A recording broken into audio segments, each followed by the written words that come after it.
के अनुसार घर में झाड़ू लगाने के समय को लेकर कुछ विशेष बातें कही गई हैं। झाड़ू को लक्ष्मी का प्रतीक माना जाता है, इसलिए इसके उपयोग के समय पर काफी ध्यान दिया जाता है। 1. सबसे शुभ समय सूर्योदय के बाद। शास्त्रों और बड़े बुजुर्गों के अनुसार सुबह सूर्योदय के तुरंत बाद झाड़ू लगाना सबसे अच्छा माना जाता है। ऐसा माना जाता है कि इससे घर की नकारात्मक ऊर्जा बाहर निकल जाती है और सुख समृद्धि का वास होता है। 2. सूर्यास्त के बाद झाड़ू क्यों नहीं लगानी चाहिए? अक्सर शाम के समय या अंधेरा होने के बाद झाड़ू लगाने की मनाही होती है। इसके पीछे 2 मुख्य कारण हैं। धार्मिक कारण, माना जाता है कि शाम का समय लक्ष्मी जी के आगमन का होता है। उस समय घर की गंदगी बाहर निकालने से लक्ष्मी जी रुष्ट हो सकती हैं। व्यावहारिक कारण, पुराने समय में बिजली नहीं होती थी। अंधेरे में झाड़ू लगाने से घर की कोई कीमती वस्तु गलती से कचरे के साथ बाहर जा सकती थी, इसलिए इसे वर्जित किया गया। 3. अगर रात में सफाई जरूरी हो तो क्या करें? अगर किसी कारणवश आपको रात में झाड़ू लगानी पड़े, जैसे कुछ गिर जाने पर, तो इन बातों का ध्यान रखें। कचरे को घर के बाहर न फेंकें, उसे एक कोने में इकट्ठा कर दें और सुबह बाहर निकालें। माना जाता है कि रात को कचरा बाहर फेंकने से बरकत चली जाती है। झाड़ू से जुड़ी कुछ अन्य जरूरी बातें। झाड़ू को छुपाकर रखें। जैसे हम अपने धन को छुपाकर रखते हैं, वैसे ही झाड़ू को ऐसी जगह रखना चाहिए जहां बाहर वालों की नजर न पड़े। खड़ी झाड़ू न रखें। झाड़ू को हमेशा लिटाकर रखना चाहिए, इसे खड़ा रखना अशुभ माना जाता है। पैर न लगाएं। झाड़ू को पैर मारना या लांघना, उसके ऊपर से गुजरना निरादर माना जाता है। क्या आप वास्तु या घर की सुख शांति से जुड़ी किसी और बात के बारे में जानना चाहते हैं?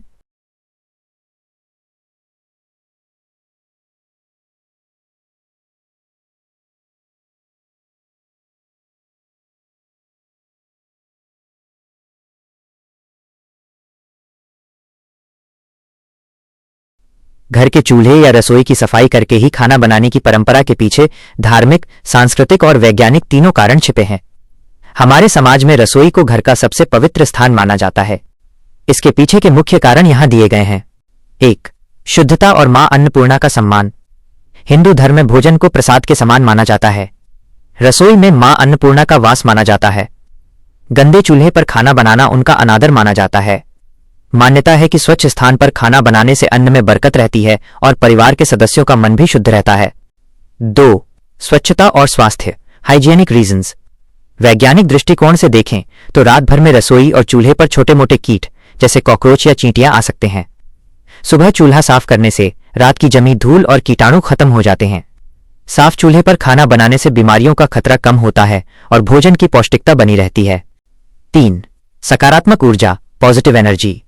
वास्तुशास्त्र के अनुसार गंदगी नकारात्मक ऊर्जा, नेगेटिव एनर्जी को आकर्षित करती है। सुबह सुबह साफ सुथरी रसोई में काम करने से खाना बनाने वाले का मन प्रसन्न रहता है। जब खाना खुश होकर और साफ मन से बनाया जाता है तो वो परिवार के स्वास्थ्य पर सकारात्मक प्रभाव डालता है। 4. अनुशासन और नई शुरुआत। सुबह सबसे पहले चूल्हे और रसोई की सफाई करना एक व्यवस्थित जीवन शैली को दर्शाता है। यह दिन की शुरुआत एक नई और स्वच्छ ऊर्जा के साथ करने का तरीका है।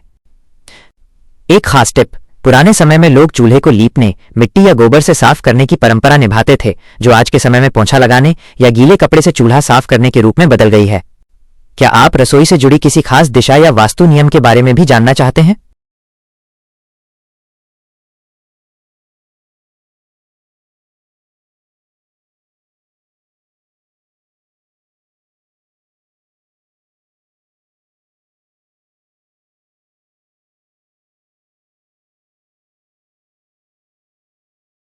शास्त्रों और परंपराओं के अनुसार घर में पूजा करने को लेकर कुछ विशेष नियम और प्राथमिकताएं बताई गई हैं। घर में सबसे पहले किसे पूजा करनी चाहिए, इसे आप इन 3 मुख्य बिंदुओं से समझ सकते हैं। 1. घर की लक्ष्मी, गृहिणी। हिंदू धर्म में घर की स्त्री को लक्ष्मी का रूप माना जाता है। यह मान्यता है कि यदि घर की महिला सुबह स्नान करके सबसे पहले पूजा पाठ करती है और घर की दहलीज या मुख्य द्वार पर दीपक जलाती है तो घर में सुख, शांति और समृद्धि का वास होता है। उनके द्वारा की गई पूजा से पूरे परिवार को सकारात्मक फल मिलता है। 2. घर के बड़े बुजुर्ग। यदि घर में दादा दादी या माता पिता मौजूद हैं तो उनका पूजा करना अत्यंत शुभ माना जाता है। उनके अनुभव और भक्ति की ऊर्जा घर के वातावरण को पवित्र बनाती है। बड़े बुजुर्गों के हाथों से पूजा होने पर घर में अनुशासन और संस्कारों का संचार होता है। 3. जो सबसे पहले शुद्ध हो जाए। व्यवहारिक तौर पर परिवार का वो सदस्य जो सुबह सबसे पहले उठकर स्नानादि से निवृत्त होकर शुद्ध हो जाता है, उसे पूजा करनी चाहिए। पूजा का मुख्य उद्देश्य सुबह की शांत बेला में ईश्वर का ध्यान करना है ताकि दिन की शुरुआत अच्छी हो।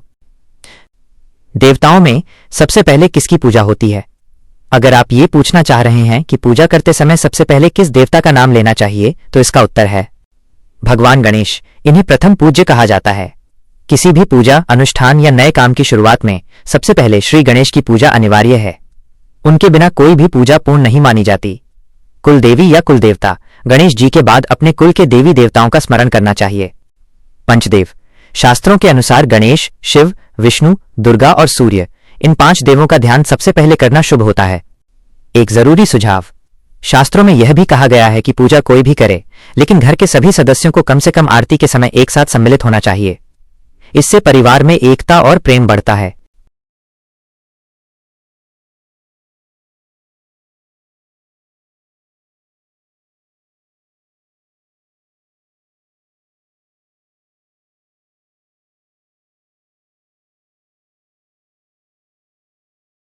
घर का देवता शब्द का प्रयोग भारतीय संस्कृति में 2-3 अलग अलग संदर्भों में किया जाता है। यहां इसके मुख्य अर्थ दिए गए हैं। 1. कुल देवता या कुल देवी, एंसेस्ट्रल डीटी। सबसे मुख्य रूप से घर का देवता कुल देवता को कहा जाता है। हर वंश या परिवार के एक विशिष्ट देवता या देवी होते हैं जिनकी पूजा पीढ़ियों से चली आ रही होती है। किसी भी शुभ कार्य, शादी, मुंडन या त्योहार में सबसे पहले अपने कुल देवता को याद किया जाता है। माना जाता है कि कुल देवता पूरे वंश की रक्षा करते हैं। 2. वास्तु पुरुष। वास्तु पुरुष, वास्तुशास्त्र के अनुसार हर घर में वास्तु पुरुष का वास होता है, जिन्हें घर का देवता माना जाता है। भूमि के उस हिस्से को जहां घर बना है एक जीवित इकाई माना जाता है। घर की सुख शांति के लिए वास्तु पुरुष की पूजा की जाती है, खासकर गृह प्रवेश के समय। 3. माता पिता और बड़े बुजुर्ग, लिविंग गॉड्स। हिंदू धर्म में एक प्रसिद्ध श्लोक है, मातृ देवो भव पितृ देवो भव। व्यावहारिक और नैतिक दृष्टि से घर के जीवित देवता माता पिता को माना जाता है। शास्त्रों के अनुसार जिस घर में माता पिता खुश रहते हैं और उनका सम्मान होता है, वहां साक्षात ईश्वर का वास होता है। 4. इष्ट देव, इष्टा देवता। कई लोग अपने पसंदीदा देवता जैसे हनुमान जी, शिव जी या लड्डू गोपाल को घर का मुख्य देवता मानकर उनकी सेवा करते हैं। उन्हें घर के सदस्य की तरह ही रखा और पूजा जाता है। विशेष स्थान, दहलीज, एंट्रेंस। पुराने समय में घर की दहलीज को भी बहुत पवित्र माना जाता था और उसे घर की मर्यादा का देवता माना जाता था, इसीलिए शाम को वहां दीपक जलाया जाता है। आपके परिवार में विशेष रूप से किस देवता की पूजा की परंपरा है? अगर आप अपने कुल देवता के बारे में जानना चाहते हैं तो मैं उसमें भी आपकी मदद कर सकता हूं। झाड़ू हमारे घर की एक साधारण सी दिखने वाली चीज है, लेकिन भारतीय संस्कृति, लोक कथाओं और वास्तुशास्त्र में इसका महत्व बहुत गहरा है। झाड़ू को केवल धूल साफ करने का साधन नहीं, बल्कि लक्ष्मी का रूप माना जाता है।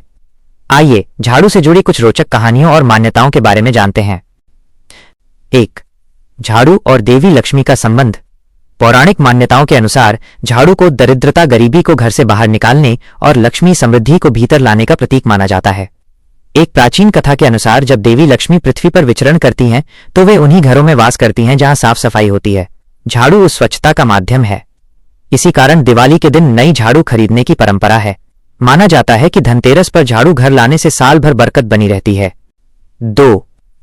शीतला माता की कथा। झाड़ू का संबंध केवल धन से ही नहीं बल्कि स्वास्थ्य से भी है। देवी शीतला, जिन्हें आरोग्य की देवी माना जाता है, के एक हाथ में झाड़ू होती है। यहां झाड़ू सफाई का प्रतीक है जो बीमारियों और कीटाणुओं को दूर भगाती है। कहानी यह है कि शीतला माता झाड़ू से अस्वच्छता की बुराइयों को बुहार देती हैं और अपने कलश से शीतलता प्रदान करती हैं। यह हमें सिखाता है कि स्वच्छता ही अच्छे स्वास्थ्य की पहली सीढ़ी है। 3. झाड़ू से जुड़ी लोक मान्यताएं और शिष्टाचार। लोक कथाओं और बड़े बुजुर्गों की बातों में झाड़ू को लेकर कुछ नियम बताए गए हैं जो आज भी भारतीय घरों में माने जाते हैं। झाड़ू को छुपाकर रखना।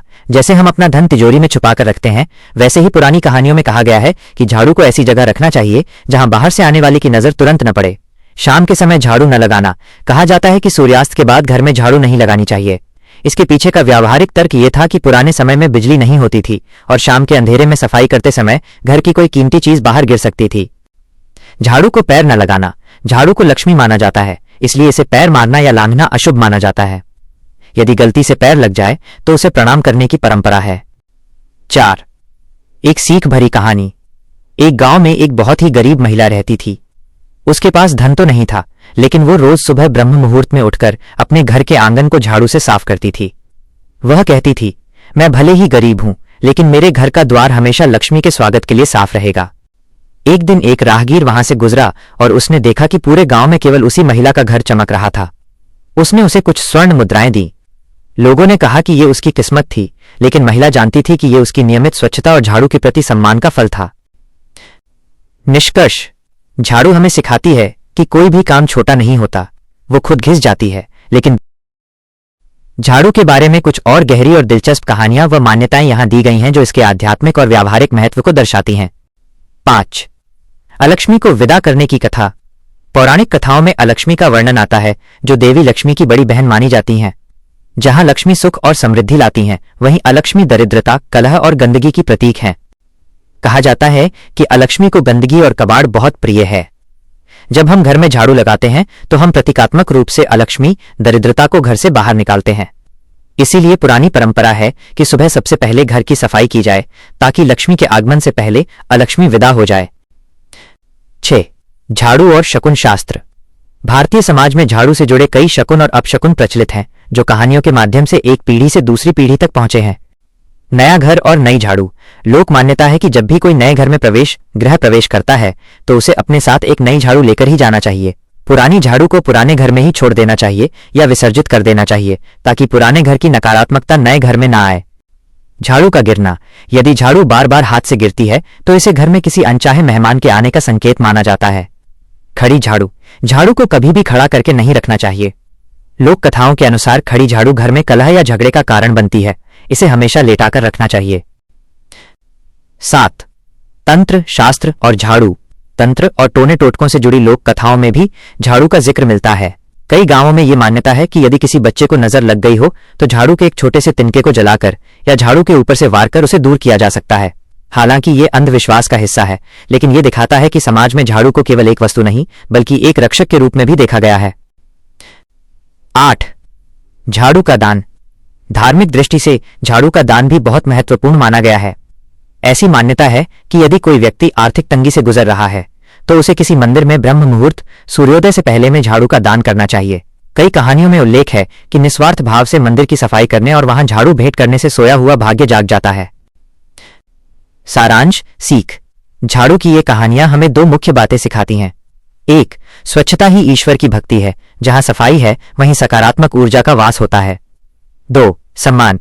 किसी भी तुच्छ दिखने वाली चीज का अपमान नहीं करना चाहिए, क्योंकि एक छोटी सी झाड़ू भी घर की समृद्धि की रक्षा करती है। क्या आप झाड़ू से जुड़ी किसी विशेष परंपरा जैसे दिवाली या धनतेरस की पूजा विधि के बारे में विस्तार से जानना चाहेंगे?